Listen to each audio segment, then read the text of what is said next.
Today I'm doing a full review of the RPM paddle, the Friction Pro 16mm. So this is James Ignatowicz's new paddle. So he moved on from Selkirk and started his own paddle company, which he is the CEO, and this is the new paddle. So been trying it out, doing some singles, doubles, kind of playing around with it a lot, and just want to give you guys my take on it. So this is the new paddle. It's cool design, and so I think I was comparing the grit of this paddle, and what I found that it was most similar to for grit was it was likened to the Selkirk SLK era.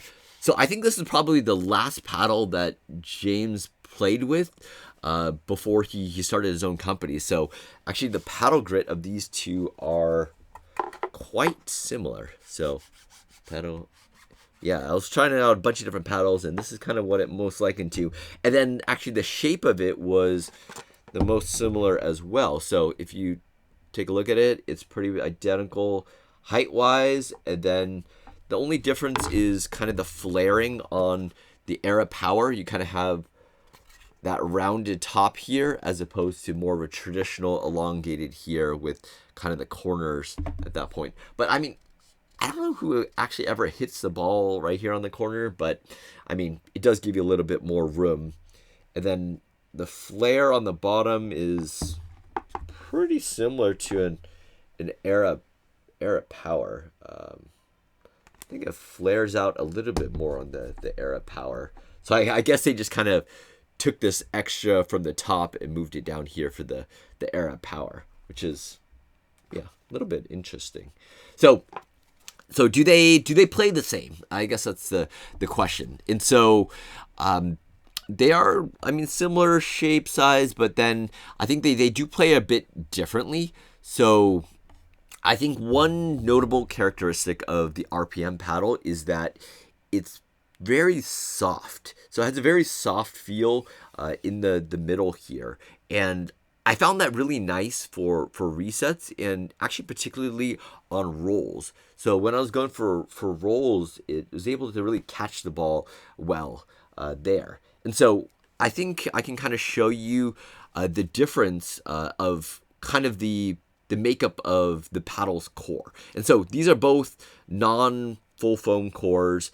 It's kind of a floating Gen 3. And so I'll start off with the Era Power. So this is kind of the core, and I'll notice the difference between kind of hitting in the main sweet spot versus down. So this is it from the sweet spot. So you can kind of hear it there, and then changes a little bit as you get down to the bottom there. And so that's kind of a medium like hit, and then I'll show you what the RPM sounds like hitting from the center there. So it's so a bit higher of a tone there, and then you kind of get that all around the sweet spot. So you get this high tone there, but then actually when you get down to the bottom here, it's really stiff. So they're adding some sort of like padding that changes the softness there. I haven't noticed it too much on kind of off hits, if it's like dying or responding back.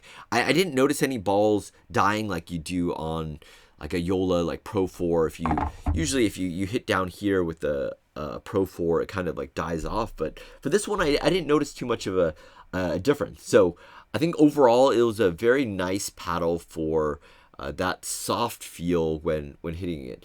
And I think you get still a lot of power and spin with the RPM.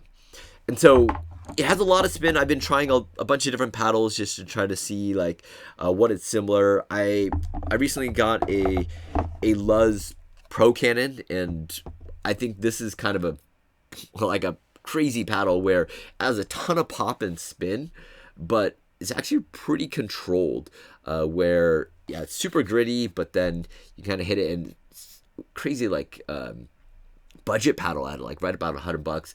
But I was playing around with this. I think it's really solid if you like attacking a lot. You're not doing a whole bunch of dinking or resetting. It's decent, but then if you're attacking a lot, this is a really fun paddle to play with. And so I let my friend borrow both of these, and he couldn't quite get the Luzz Pro Cannon to play very well, because I think he's relying a lot on that power that's made directly from the paddle in like larger hits, because I think this one gets a lot more of that power right off the box. This one, I actually really liked it stock, because I think, frankly, for me, I tend to overhit, and so with that, I still felt like I had a lot of control with the Pro Cannon, because you can get a lot of shape and arc on the ball just due to the surface and just the amount of like control you got with this spin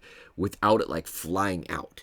So I think the opposite paddle to the Luzz, if you're looking for, so this one gives you great shape if you're coming from like, I think like a ping pong background and you're like whack at it hard.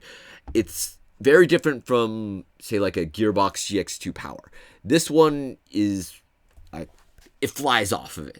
I think if you hit it hard, it'll fly to the back of the court. And I felt like for the GX2 Power, I only had to like half hit in order to get it in, but then I couldn't shape the ball very well. And so this is kind of like, I just say it's a very different play style. Like if you like more flatter hits, I think you're going for the GX2 Power. If you like a lot of shape and spin, you can get the Luzz.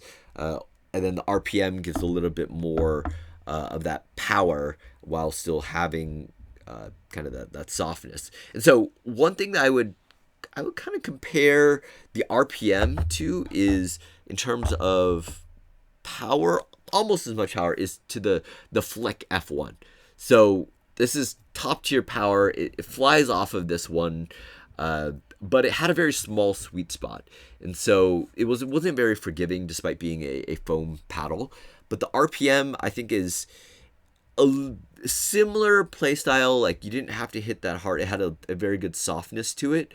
So it was a very, it's basically, it takes a lot of the attributes from the F1 without being so unforgiving. And that's, I like the RPM quite a bit for that. I was trying out a couple other paddles as well recently, and I think there's also the Thrive Fury. I think this is more on the power side. So I would liken this to like a Pro 4 Hyperion 16 millimeter, but with not as much trampoline. So I think a lot of people recently have been liking this paddle because you get the feel of the Pro 4 at like nearly $100 cheaper. I mean, this is what, $200 plus like discount codes, and then, but it plays like top tier power without having that exponential power curve with the Pro 4. So it's a little bit more controlled on the Project Fury for Thrive. So I'd say this is, pretty solid paddle as well. And then on the lower end of the spectrum of power, I mean, I guess the RPM had kind of the softness of like the J2 FC Plus, and more similar to maybe like an NF, but it definitely got a lot more power and spin if you're hitting through it. So definitely has that soft touch in the middle. And then, so I'd say stock, it doesn't, so I'd say the Selkirk, going back to the Selkirk Air Power, I think this one has a little bit more plow through. It's a little bit stiffer. The RPM is a bit softer. It gives you better touch on the ball for resets, dinks, and kind of those attacks. I think it has a bit better dwell time than the Air Power. So I definitely think, James Ignatowicz is onto something with this new power paddle. I mean, just right off, just like feeling it and like looking at it, I'm like, how different can it be? But I think it is something that's kind of unique with the core design that makes it a bit softer here in the sweet spot. I didn't notice much when hitting lower of any sort of like the ball dying off. So I think it's pretty solid for singles, doubles, very stable paddle. The one thing I did notice is it is a little bit more head heavy, but not too uncontrollable given that it was a bit softer. So even though it was head heavy, one thing was interesting was, as I was going from kind of more traditional like hybrid paddles that I've been using recently to the elongated, I noticed my hand positioning changed. So usually when I'm using, let me go with a hybrid. So usually when I'm using a hybrid or any other paddle, actually a wide body, I'm holding my hand positioning like handle right in the middle of the paddle. So right about here. And that's kind of where I'll hit to try to get as much leverage on the spin and serves. But then when I went over to the elongated, namely the RPM and the the flick, I noticed I was choking up a bit on the paddle and holding it here. So I noticed some of the pros do that a little bit more. So rather than having kind of the handle down here, it's choked up on the handle here. And I noticed that was counteracting kind of the head heaviness of the paddles. And so maybe I'll have to do some measurements or calculations on that, because I know generally I like a little bit lower of a center of mass on the paddles when I'm like kind of putting on the table to see where that is. And so maybe by choking up on it, it's counteracting that. So the difference between the center of mass and my center of my hands is more uniform to what I'm used to. So that is something I noticed. It's not a fault of the paddle. Maybe it's just kind of my observations switching between different paddles. But it is a little bit tad head heavier, but not a big deal at all. And so I threw some weights to kind of move the center of mass a little bit lower. So one thing to notice about the RPM is that the 16mm Friction Pro is not UPA approved. I think it failed testing. So I think it can be used up until like early next year, but then they're going to have to recertify it with a new version. So that's just for the 16mm RPM.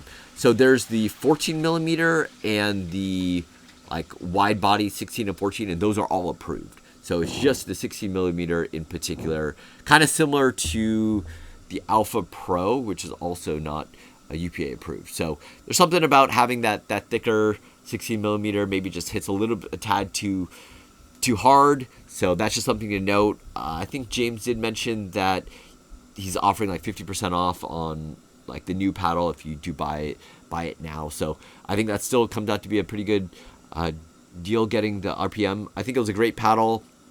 So if you're looking at getting any of these paddles, check out my discount codes, or if you're looking at getting one for free in the giveaway, check out the bio and comment below for which one you want, and I'll see you guys next time.